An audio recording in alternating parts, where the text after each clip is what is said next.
Well, hello, I am up here. Welcome to my video woodworking series. In this case, we're going to build a pavilion just like this one. I just finished this one. It's got all the structure put together, just needs a roof. This is my video woodworking series, so this video isn't just about the fact that I built this and the story behind it, but I'm going to actually show you in detail. I'm going to go through the materials, the sizes of those materials, the tools you need, and the process necessary to put one of these pavilions together. In fact, I'll give you the details for multiple sizes, one that can fit your application. I put these videos together for free. Feel free to pause them at any point to get some of the illustrations or some of the lists that I provide. But if you'd like, I also put together a digital supplement file which has all of those illustrations. It has the 3D model and it has all the lists of materials available for you. I'll have a link to that in the video description below. For now, I think that's all we need to get started. Let's talk a little bit about the materials. Like any construction or woodworking project, material choice is very important. And with an outdoor pavilion like this, there are typically three main choices for the material that you would use for the framing. The first one is Douglas fir, the second is cedar, and the third is redwood. What you're looking at here is redwood. Unfortunately, in most places in the country, it's very hard to get redwood. It kind of only comes from one source. And I happen to be close enough to that source that I was able to get it brought up to me. The strongest of all of those choices is Douglas fir. And if you want that strength characteristic, it's a great choice. The problem is that it does not stand up to weather very well. And so in almost any climate where you're going to install something like this, if you use Douglas fir, you need to treat it, and you're going to need to re-up that treatment every few years. With cedar and with redwood, you get natural resistant characteristics, and it depends on the climate where you're at whether or not you would need to treat those. I live in a dry climate, and I don't intend to put any treatment on this at all. Cedar tends to go to a little bit of a gray as it ages and weathers, and redwood sticks more to a lighter brown. So I like that characteristic better. The last thing to keep in mind is that this comes rough cut. So almost all of these posts and beams material here are a little bit longer than the dimensions that I asked for. And that's because the cuts here are not always square. So in many cases, you're going to have to, even when you're sizing it one way, you're going to have to cut both ends. Keep all of that in mind, and let's start using it to put together our structure. The diagrams that you will see throughout this video represent a pavilion whose roof coverage area is 20 foot long and 16 foot wide. When necessary, in materials lists like this one and in cut descriptions, I will show the options for 12 foot and 14 foot plans as well.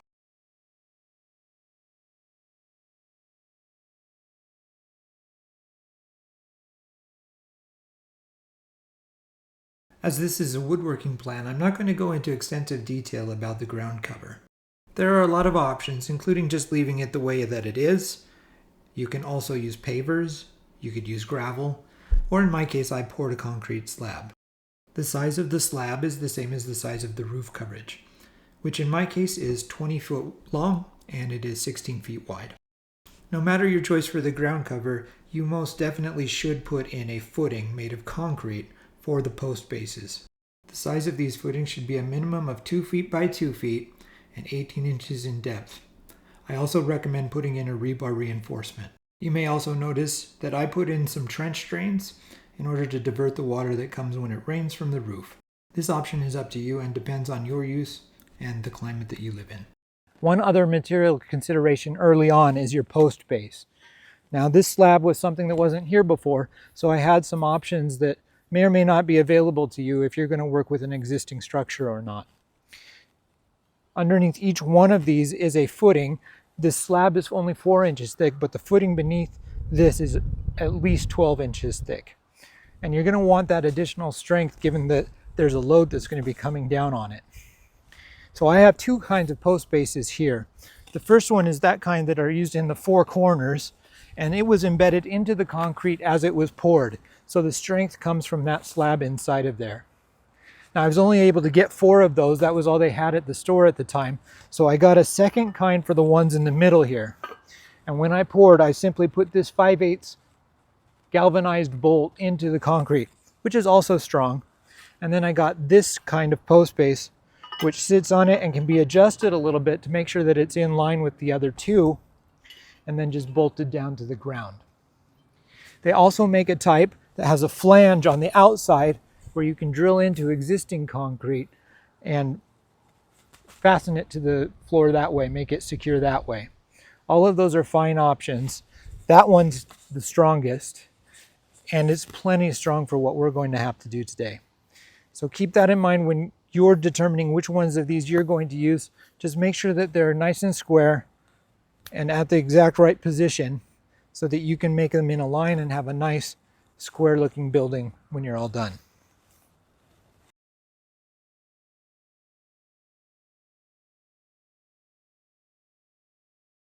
Now this step is only necessary if your post bases are not already encased in the concrete.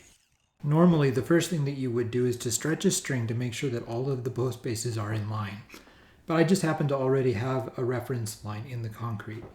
Use an angle grinder to cut the bolt down to about 1 inch protrusion from the concrete. Then tighten a bolt down onto the post base and cover it.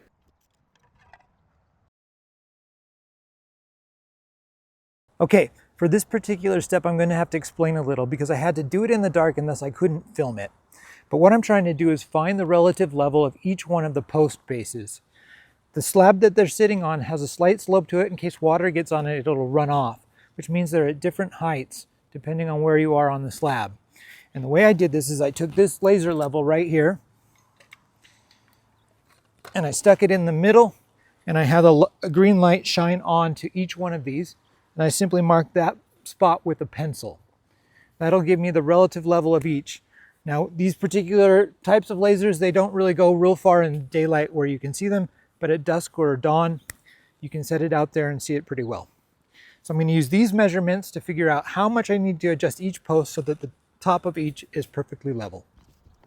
Use a tape measure to mark the bottom of where the post will sit, up to that mark that you just made from your laser level. Do this for each post, writing down the results as you go. Here are the measurements that I found. You'll notice that the 3 on the bottom are smaller because that's the way the concrete slopes, and the 2 in the middle are also smaller because they're a different kind of post base. The math you do here is based on the largest of these numbers. Find what the largest is and then subtract each one of the numbers from the largest and note that result. The number that comes out as a result is the amount that we'll subtract from 8 feet, which is the desired size of our posts, in order to get the actual length we need in order for each post to be level. In this example, the lower right was the longest and we'll have an 8-foot post. The lower left only needs a 1/4 inch cut off. We first want to cut the end of each post square. And to do that, I use a quick square to mark each side of the post at the cut line. I don't own a beam saw, so I'm having to cut each side with my circular saw. You can, of course, do this directly at the job site. My wood shop just happened to be right next to it. If you're using a standard circular saw, once you cut all 4 sides, there will still be a little bit of wood attached in the middle.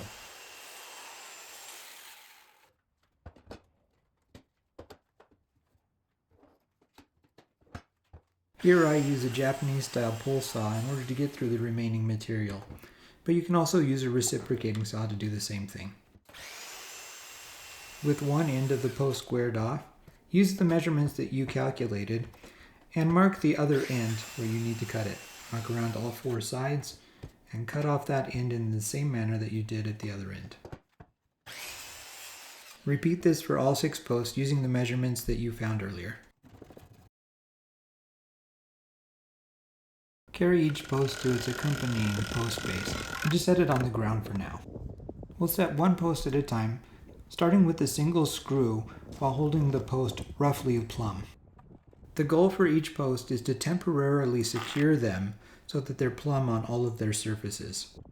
When possible, use a ground stake to connect a scrap 2x4 at one end, and then use a 4-foot level to determine where plumb will be and attach it with a screw or nail at the other end on the post. There are a few tricks that you can use when you do this. In this case, I'm actually attaching one brace to another rather than to the post itself.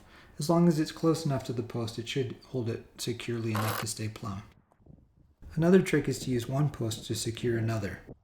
You'll almost certainly have to use this trick at a minimum on the middle posts if you have a concrete surface. Make use of the fact that the posts are very well secured at their bottom at the post bases, and attach a diagonal board from a post base up to the middle of another post. Once your posts are secured in a plumb position, you can attach the remaining bolts into the post bases. The final result will look something like this.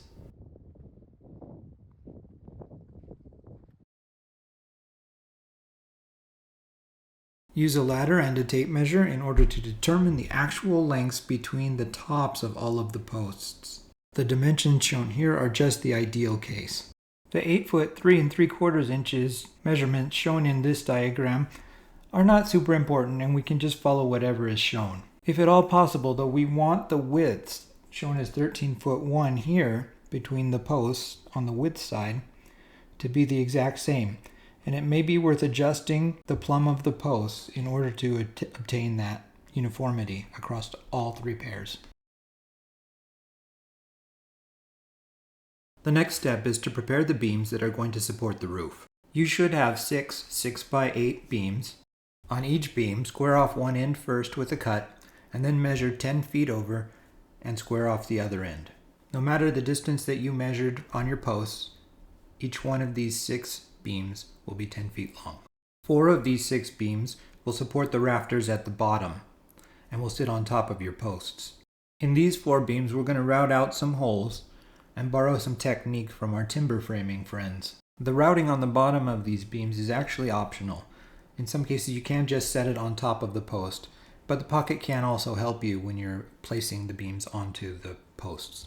The pockets on the inside face toward the top of the beams will actually help us quite a lot in setting some of the other beams, so I highly recommend putting these in. The first important step is to identify what the top and the bottom of the beam are. And to do this, we want to find the crown. Lay the beam flat on its by 8 side and look down the left and the right to see if it's bowing up on either side. The side that's bowing up, it has the crown and should be the top of your beam. Once you've identified the top, draw in the portion that you're going to route out in the pockets on the inside face and the bottom face. Start with the side that will sit on the middle post, the one that's 2 3/4 inches wide. Then using some clamps and some scrap wood, you can set up a guide for your router to run along to cut perfectly square pockets. The depth and height of these pockets are a matter of personal preference. I used a 1/2 inch depth and cut the height at half the beam. I use this wide plate router base that I make myself, and if you're interested in one, I do sell them on my Etsy store. I'll provide a link in the description. You'll repeat the process for pocketing out the sides at the other end of the beam, only this time we're going to use the measurement that we found between the posts to determine the placement of the pockets. We want those pockets to line up exactly with where the post lines up.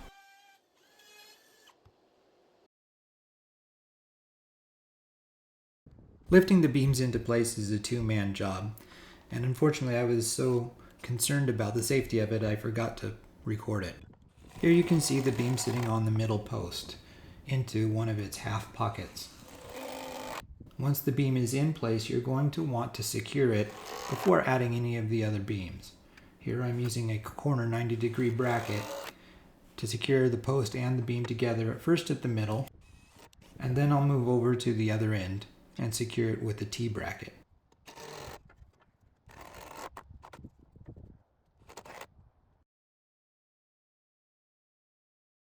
The next step is to cut the 2 ends of the inside beams, all 3 of them, so that they fit into the pockets of the beams we've already placed. The width of these beams overall will be the measurement that you made between the posts plus 2 times the pocket depth that you cut. In my case, the pocket was 1/2 inch, so I'd add 1 inch at the top. Once the ends are cut out, the bottom measurement will match exactly the measurement you made between the posts. Once again, using 2 people, set the beams into place inside of their pockets.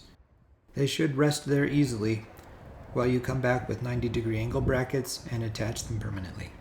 If you're seeing a little bit of separation when you place the beams, you can use cinch straps or a winch to try and pull it together before you permanently connect it with the brackets. The next step is to add the vertical supports for the roof beams. To do this, first mark the center line of the 3 beams that you just placed in the width direction of the pavilion. Measure out 2 3/4 inches away from the center lines in both directions and put a square line across so you can see where to place the posts. The height of these posts varies depending on which plan you've chosen and is selected in order to maintain a 6/12 pitch to the roof. For the 16-foot plan, cut 3 posts at 3 foot 1 5/16 inches. For the 14-foot plan, at 2 foot 7 5/16 inches. And for the 12-foot plan, at 2 foot 1 5/16 inches. I found it easiest to secure the post first with these ankle brackets, but later we're going to put in T-brackets and gable end brackets to secure them permanently. You should have already cut the 2 roof beams marked part D to 10 foot each. Again, with 2 people, lift these up and place them on top of the roof support post that you just installed. Use T-brackets to support from the middle post and use straight strap brackets for the 2 ends. You can now change over your supports for the roof posts by installing the T-brackets at the bottom as well as the gable end bracket on the outside of the 2 gable ends. We will not be adding the 45-degree supports at this point. We'll do that a little bit later after we've installed the rafters.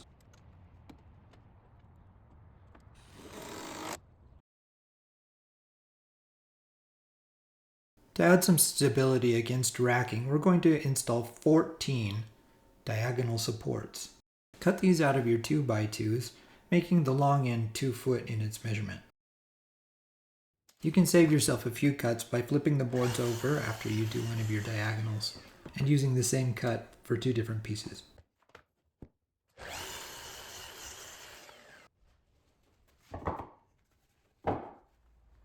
Prep the diagonals by using these decorative washers, and in this case use the 5.5 inch length screws to attach them rather than the 3.5 that you have been using so far. I found it easiest to attach the bottom and then move to the top and then move back down to the bottom one to readjust the washer to be straight. At this point, the temporary bracings for the posts can be removed and we're ready to move on to the roof structure.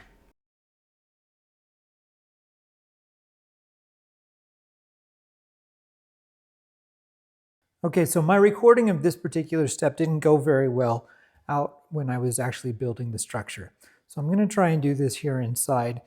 And you're going to have to use a little bit of your imagination, but pretend that this piece right here is the beam for the roof. And this is the post that supports that roof beam. So it extends to the end here, is supported here, and the middle will be down here. Now the important thing that we're going to do here is that we're going to mark where each one of the rafters are going to go. And the first rafter is going to go right here at the end. I put an X there saying that's where that spot's going to be. The second rafter is important also. It needs to follow exactly the line of this post beam here. Using our quick square, mark square directly up from the outside of this post. And then we put an X on the outside. And the reason that we put it there is that this rafter is going to hang down this way and a support member is going to come up at a diagonal and attach into it. So it needs to be flush. Everything else from here on out can be 2 foot separated. So you just take your tape measure, and I often like to line it up at the 1 inch mark. And then I go 2 feet and 1 inch because that will be 2 feet. Put a mark there. I could do that at 4 feet as well. Then I take my square and I mark that and put an X on the same side that I did here. Then you just work your way down until you've worked your way across the entire pavilion. The one exception, of course, is when you get back to this post on the other end, you need to make sure that that one again is flush with the outside of the post. Let's show that. This is now the other end. You're going to be flush with that outside again. Mark up here and put an X on this side. And the rafters will cover the X. You do that, you then transfer that same mark across the top, and use the quick square to mark the other side. And you do that all the way across so you get both sides. And then you do that also on the tops of the beams that are on the outside that will support the rafters as well. So you know where to place them here in the middle, up here, and on top of the beams that they'll rest on the outsides. The roof of the pavilion is supported by 24 rafters. The rafters are designed to provide a 6/12 slope to the roof, and the dimensions vary depending on which plan you've selected. The rafters are created from 2x6s, but I trimmed the tails so that at the end they look like they're 2x4s. It is once again important to leave the crown side of the board up, so I check for that first.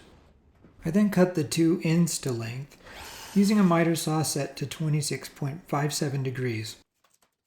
I did this for all 24 boards before moving to cut the rafter tails.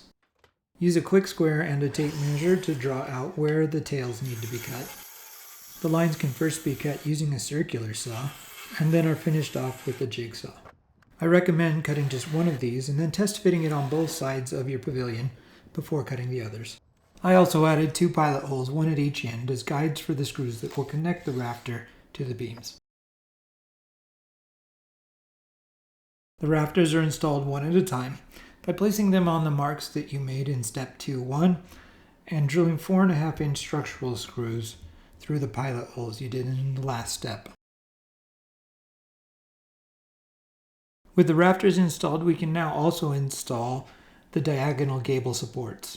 Using the 4x6 marked as part F, first cut one end with 2 45 degrees that meet in the middle.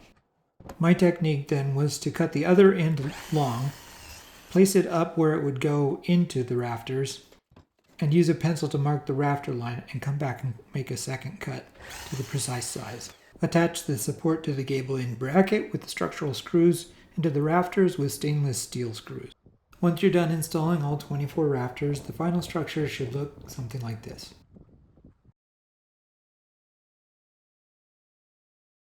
The roof surface is made of 1x6 tongue and groove pine boards. Since pine does not have a natural weather resistance and the ceiling is visible, we need to add a treatment to the underside of the roof surface. Tongue and groove boards have a smooth and a rough side. Make sure you're treating the smooth side. The rough side will go up to provide better traction when we're walking on the roof. I recommend 2 coats and make sure that you stain the tongues of the boards as well. In case you're curious, I used an Olympic stain and the color was mountain cedar. Before installing the first piece of tongue and groove, stretch a string line at the bottom. Finish the string line even if your camera falls over from the wind. Using the string as your guide, install the first row with the treated side down and the tongue side up. Put 2 8-penny ring shank galvanized nails into each rafter, and once you're done you can remove the string line. Any butt joints necessary should happen over the middle of a rafter. The tongue and groove boards are not always straight.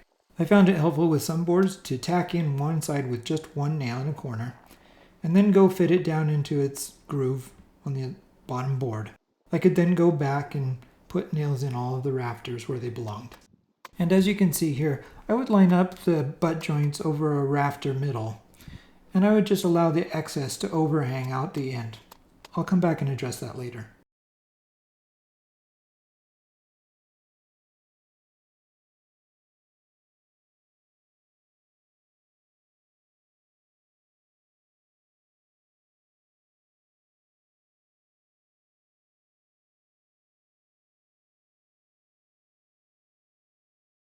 Additional support is needed for the tongue and groove boards once you get to the top of the rafters and reach the roof beam. If you have a table saw, set its angle to 26.57 degrees and use some remainder 2x6s to cut both ends. I did this in multiple passes. Cut the triangle-shaped 2x6s into 1 to 2 foot lengths. If you don't have a table saw, you can instead use a miter saw to cut 1.5-inch sections out of a 2x6. Then attach what you've cut at the top of the roof beam. The smaller pieces may require countersunk holes. Once the roofing deck is installed to the top of the ridge, take a chalk line and snap the edges from the eaves up to the top. Use a circular saw to cut along your chalk line, and the roof is now complete.